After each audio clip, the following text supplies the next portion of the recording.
I do not believe you are a racist. The first sort of mainstream African American who was articulate and bright and clean and a nice looking guy. I mean, that's a storybook, man. It is the perspective of a woman who grew up a black child in America, who also has a mother who arrived here at the age of 19 from India.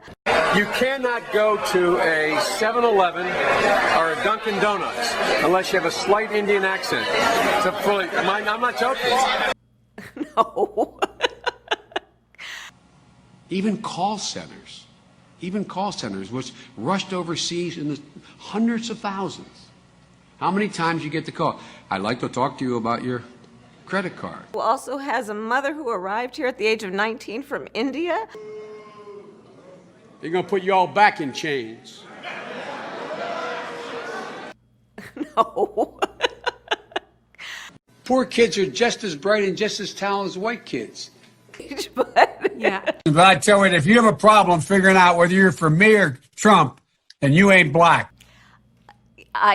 Somebody said that. What was happening to them at home in terms of foreclosures, in terms of bad loans that were these Shylocks who took advantage of these women and men while overseas.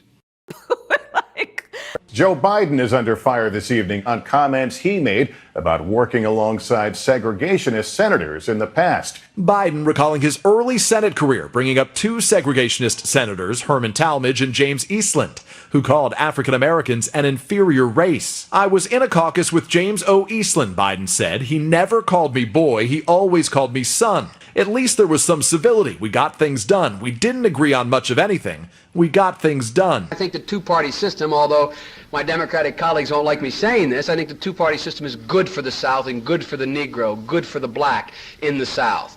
Other than the fact that they still call me boy, I think they've changed their mind a little bit. And it's personal, and I was actually it was hurtful to hear you talk about the reputations of two United States senators who built their reputations and career on the segregation of race in this country. What kind of a chance would a northeastern liberal like Joe Biden stand in the South if you were running in Democratic primaries against Southerners like Mark Warner and John Edwards?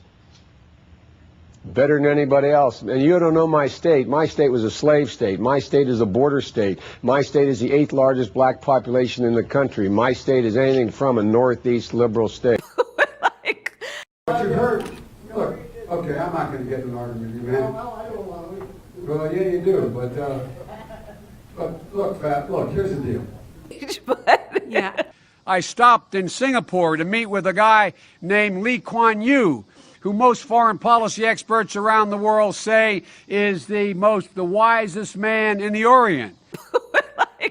Are you going to apologize? Like Cory Booker Apologize for what? Cory Booker's called for it. Cory should apologize. He knows better. There's not a racist bone in my body. I've been involved in civil rights my whole career.